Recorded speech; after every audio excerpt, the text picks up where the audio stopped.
invest in a company right now that does all of those things, I guess in the next 5 years, it would be one of the best investments anybody can make.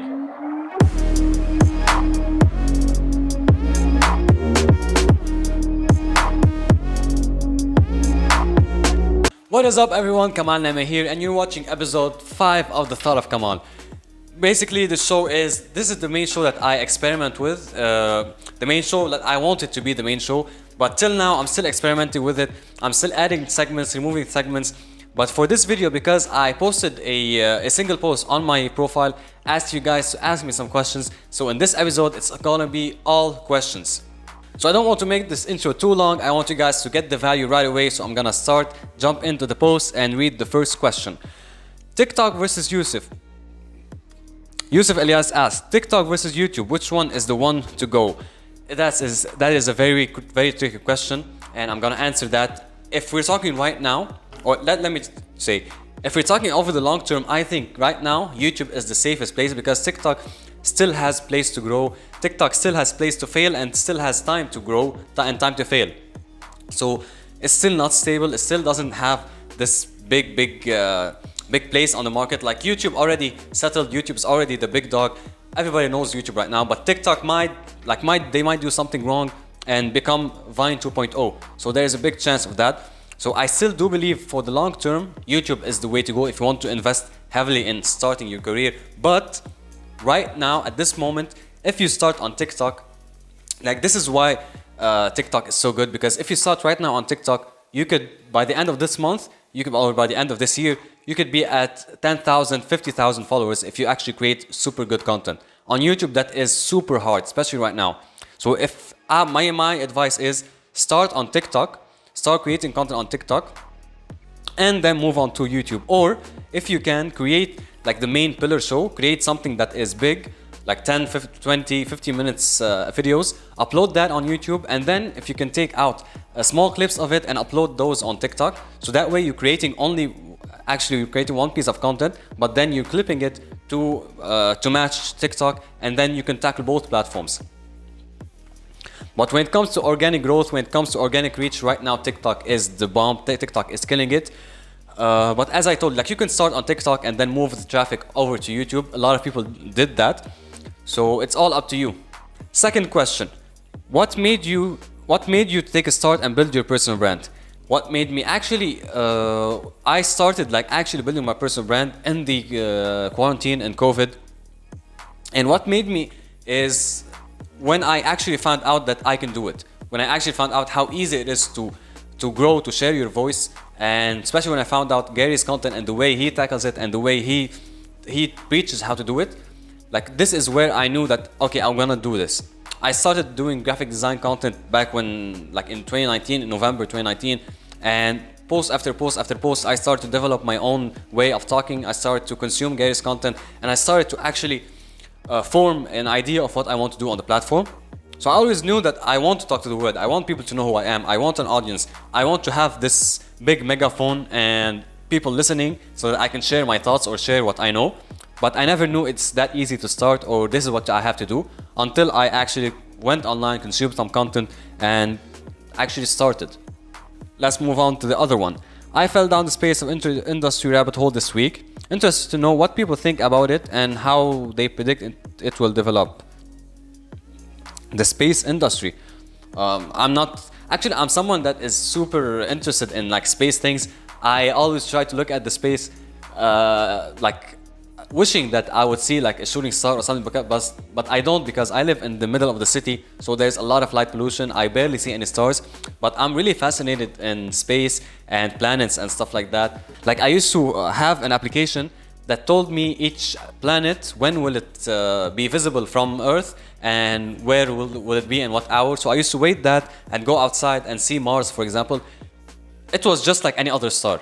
Like there is no special, but I knew that was Mars because this is what I saw on the application. So I'm someone that's really interested in that, but I don't know what's next for the space industry. I guess we have to wait what Elon Musk has in mind, his crazy mind, and what he has in store for us. I guess what I can say is that the future of the space industry, I think, is in the hands of Elon Musk and how like what direction he wants to take it. That's what I think. Next question from Lucas O'Keefe. Thoughts on esports in the next 5 years? That's a really good question, and I truly believe that in the next 5 years, esports is gonna become like football, like rugby, like tennis, like astronaut. Like it's gonna be this sport where, or this not sport, this profession where every young kid wants to, every young kid wants to do. Like I remember when I was a kid, everything that I wanted to do is either become a football player or become like an astronaut. But I guess right now, with how the world is changing and how people change and children are growing online, for example, I think esports is gonna become the profession or the job that young kids are gonna strive for and gonna want to pursue. But as also it all, like I'm really sad that there are still parents right now that demonizes their kids when playing video game. Like you never know, your kid could be the next ninja, but because you told him stop playing your stupid video games and go fucking study, he's not gonna become the millionaire. Like kids or teenagers that are 16, 17-year-olds in the esports industry right now are winning millions of dollars with competitions and with leagues. So it's gonna be an actual profession. It's gonna be an actual job, which I think a lot of people are gonna work towards, and a lot of people are gonna invest. There is a big opportunity with investment here. Like if, for example, with football, there is FIFA. It's basically running everything, running the World Cup and stuff like that. I guess in the esports industry, there needs to be some sort of organization that's gonna take over the whole operational stuff in the esports industry, like organized tournaments, organized events, and this is a big investment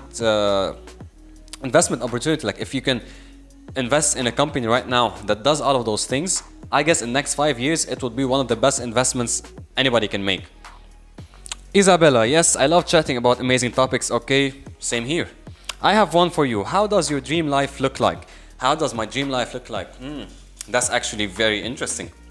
I never actually thought about how my dream life looks like in details, but I know that my dream life, I want to be happy. In my whole life, I want to be happy. So whatever I'm doing, I want to be happy doing it, because that's my goal. My goal is to be happy, because I've had a sort of a rough childhood when it comes to like how I grew up, and in the household that I grew up, I had sort of a rough childhood. So because of bad decisions, I didn't have a rough childhood because my parents are bad, or because like I am so grateful I have the parents I have now. But the rough childhood that I had was because of bad decisions, which I don't want to make when I'm older. So I want to always focus on happiness first, and then everything else. If I'm happy, I can do anything. So that's like my dream life is any life that I'm happy in. Next question by Dan Thomas. Brie and cranberry versus brie and bacon. Do you know that I have never tried brie? No, I've never tried any of them. I don't know. But I guess brie and bacon, because bacon. Why would anyone choose anything other than bacon? Gosha Peck or Pesh? Oh no, I'm sorry. Bake a cake, man. I'm gonna do it. I swear I was gonna do it, but I'm doing a couple of things right now in the room, so I can't have all this mess. But I swear I'm gonna do it in the next episode. Explore Bernard. How to post stuff that is valuable in LinkedIn when everybody is just posting resumes and certificates. 0 followers, 0 connections.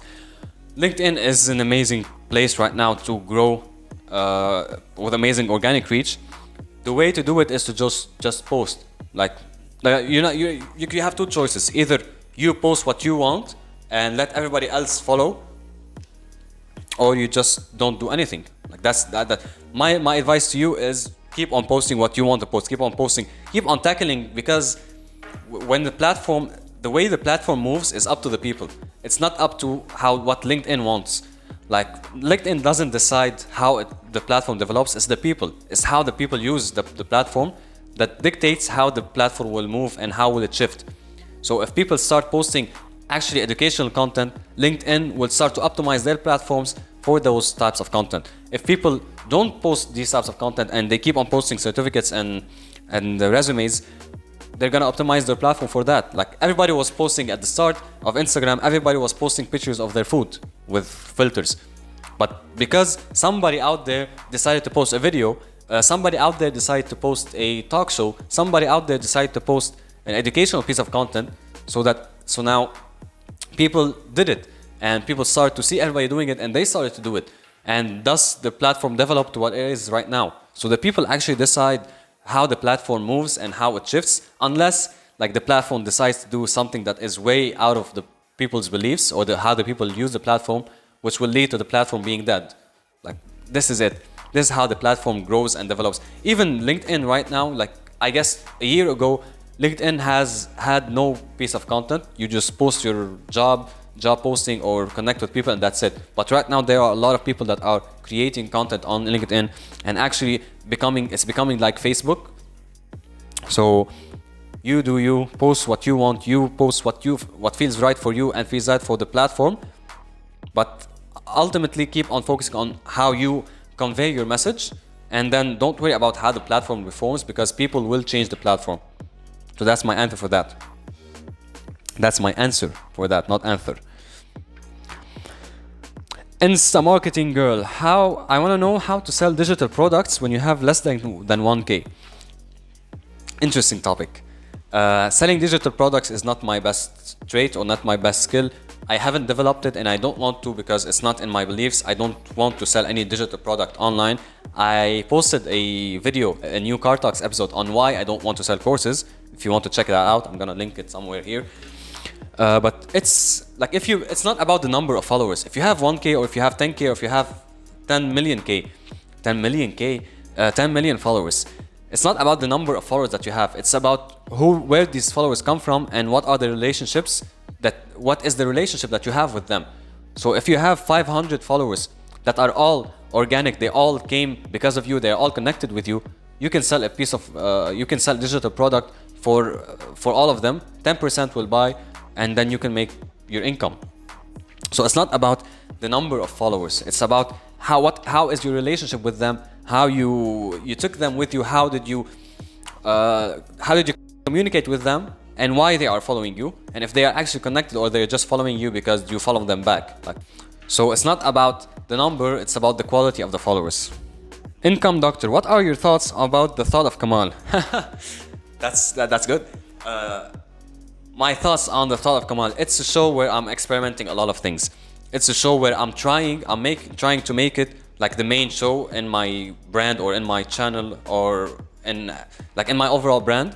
But I'm having trouble coming up with segments that are actually interesting. So that's why if you see, like, this is episode 5, if you watch all the 4 episodes, none of the episode has something in common except for the questions part, which still, it's not original. Like Gary Vee did the Ask Gary Vee show, which is based on questions and answers. So I'm doing that right now, and I don't want to be a copy of him. I don't want to do something like, oh, Gary Vee did it already. I want to come up with something new, which is what I'm trying to do, which is why I'm testing different segments in every episode. And I think till now it's working great. I don't know if I'm gonna come up with something else in a month, or if I'm gonna keep doing this.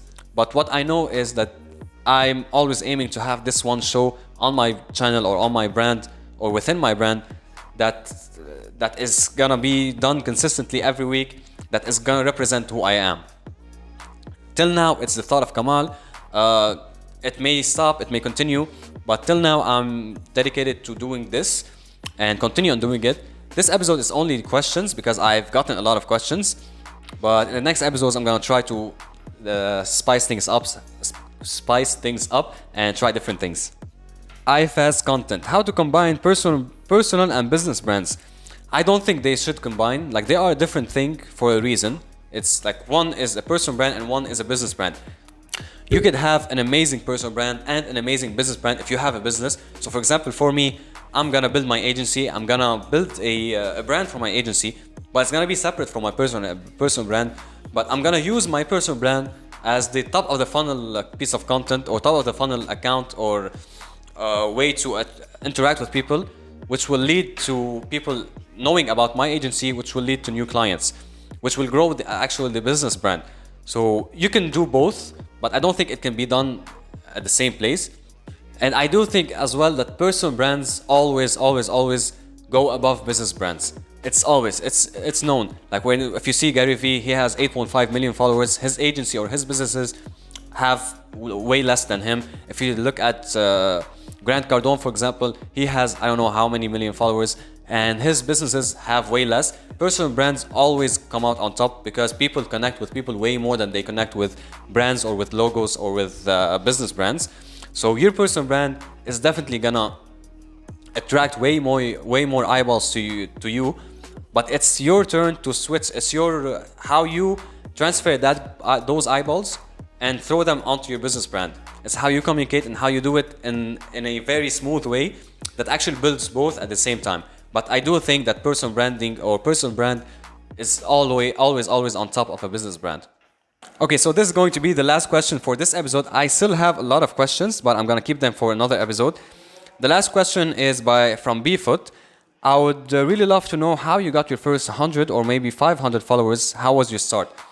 At the start, I was super heavy into engaging. I used to engage 5 hours a day and really heavily engaged. And I do believe this is the key to success on social media, or if you're growing your own personal brand, is those first 500,000 followers.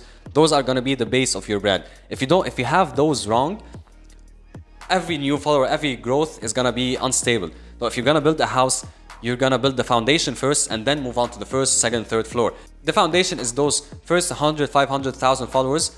Those first 1,000 followers are your foundation. If you can build a really strong and engaged foundation, those are the people that are going to boost you to more and more followers.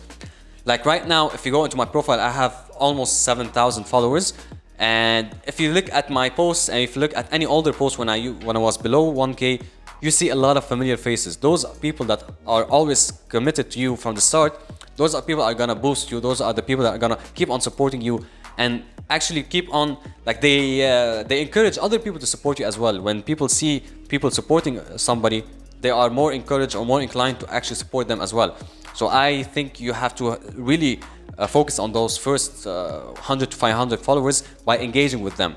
Right now, I'm not engaging half as much as I used to because I'm creating more content and I'm creating more valuable or more quality content. But I'm still engaging with those specific people, but I'm not as much as I used to when I started. So at the start, I say go really hard on engaging, meeting people, connecting with people, DMing them, going on video calls, actually sharing with them who you are. I guess this is the foundation to grow your account from the start. So these are questions that I'm gonna answer for this episode. I wanted it to be just questions because I want to answer as many questions as I can, and I don't want it to be crazy of an episode. I want it to be straightforward, question, answer, value. And I want to say thank you so much for everybody that's watching. If you have any more questions, if you want to add a question, please either DM them to me or use Twitter, tweet me at It's Kamal and use hashtag Thought of Kamal and ask anything you want around any topic that you want. I'm gonna try my best to answer to the best of my knowledge and help you with whatever you want. Even if you want to ask me any stupid questions, I'm up for it. Thank you so much guys for watching. I really hope you're all doing well. Until next time, see you again.